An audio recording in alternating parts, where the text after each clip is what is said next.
Thanks, Brad, and good afternoon, everyone. I want to acknowledge the presence of the Minister of Agriculture, Mr. Lyle Stewart, who will be speaking later. I really appreciate you taking the time out of your, I would suggest, intense schedule for joining us today.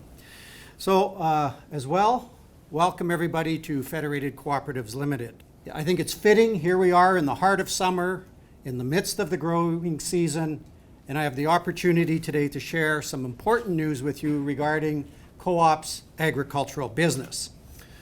Many of you will know that agriculture has very deep roots in the cooperative retailing system.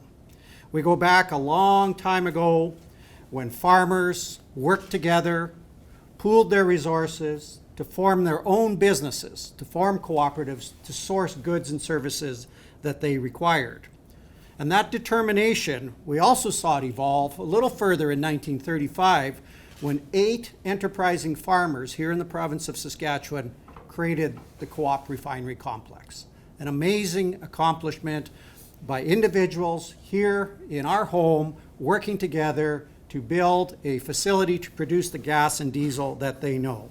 And today, that refinery complex is a key economic engine that helps drive the economy of Western Canada. Now, as proud as we are of those humble roots and the hard work by local people, today we're even more proud of what our co-op has become. Today we provide service through more than 2,500 locations in over 500 urban and rural communities, from Vancouver Island to northwestern Ontario to the far north in Canada. Co-op has grown in a very sustainable way by providing long-term sustainable value through multiple business offerings and by returning our profits right back to our owners here in Western Canada. This local investment in local communities in our backyard is the backbone of our organization. And this stable local ownership allows us to take a long-term view on growth in all of our business lines, but especially in agriculture. As we all know here today, agriculture is not a short-term business. There are a lot of factors that are out of your control. It takes commitment in good times and in bad times. And that is the same approach the co-op has taken to remain successful for almost 90 years. And it's with that long-term lens that we continue to invest in agriculture. We've continued to invest in our feed department, which sources and manufactures feed through 6 feed plants in Saskatchewan, Alberta, and Manitoba. We've invested in our crop supplies department, which is growing every day, our business in crop protection, in seed, and in ag equipment. And we've also invested heavily in infrastructure and transportation to provide bulk fuel for all of our farm customers. But one area we haven't been investing in is fertilizer. We know that to truly support our retail co-op members and their ag customers, we have to provide a full range of a full ag offering, including fertilizer. We wanted to provide a better way for our retail co-op members to combine all their individual purchasing power and maximize the benefits here at home. So last year, FCL established a fertilizer department to centrally procure fertilizer and start our journey into a new line of business. And since then, that department has worked very hard at procuring and sourcing fertilizer inputs. Today, I'm pleased to say that we are making another major investment that will show an even larger commitment to our fertilizer offering and to our agricultural business and to our retail co-ops, farm customers, and to the provinces of Saskatchewan and Manitoba.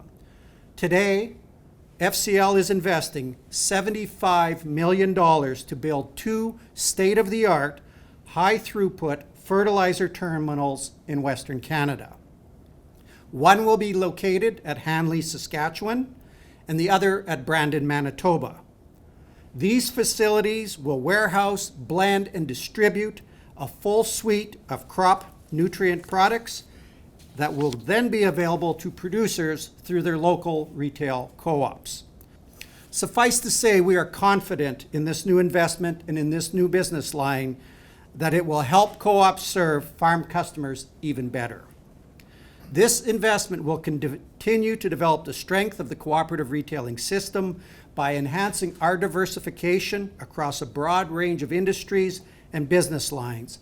And this new investment will also enhance our working relationship with those 200 independent retail co-ops in Western Canada. We all know we're in very challenging economic times right now, and every day we listen to the news and see troubles and challenges of organizations. We wouldn't be making this type of investment today in this challenging economic environment if we weren't confident in the future of this economy and the future of Western Canada. We firmly believe that we can create long-term sustainable value for our retail co-ops and for our local communities where we live, work, and play. And of course, these terminals will also be good news for the economies of Saskatchewan and Manitoba, especially the areas surrounding these new terminals where the construction and the operation will occur. But I'll say it's really an investment in our future, in our retail co-op's future, and their continued growth, because that's where the benefits will be at the local level. Putting retail co-ops like the Prince Albert Co-op Association, which we'll hear from shortly, in a position so they can better serve their members, their farm customers, and maintain their relevance for the long term. With that in mind, I want to thank all the retail co-ops that have supported the new fertilizer business and are looking to make the most of these terminals. And I want to thank each of you for joining us here today in celebrating this forward-looking investment in co-op's ag business and in co-op's farm customer business. Thank you all very much.